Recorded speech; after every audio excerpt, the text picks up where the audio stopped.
कलाहांडी जिला कर्लामुंडा ब्लॉक अंतर्गत जोरडाबरा ग्राम पंचायत स्थित मिलित पंचायत उच्च विद्यापीठ खेल पड़ियाठारे भारत सरकार क्रीड़ा विभाग निर्देश एवं मेरा युव भारत कलाहांडी ओडिशा पक्षर हरगोरी युवक संघ कुसुर्लार सहयोग आयोजित कुसुर्ला फुटबॉल कप टूर्नामेंट 23 नवेम्बर 2025 दिन आरंभ हो जाइछि।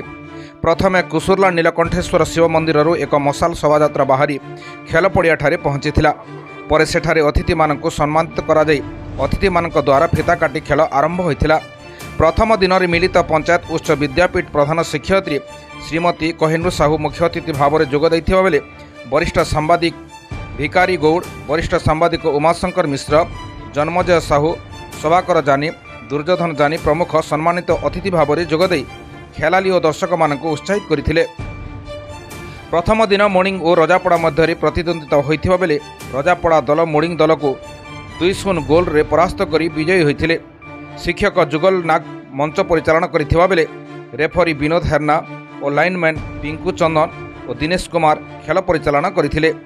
हरगोरी युवक संघर सभापति जुगेश चंद्र जानी, संपादक संतोष राणा, कोषाध्यक्ष नरेंद्र माझी तथा युवक संघर समस्त कार्यकर्ता उपस्थित रही सहयोग करथिले।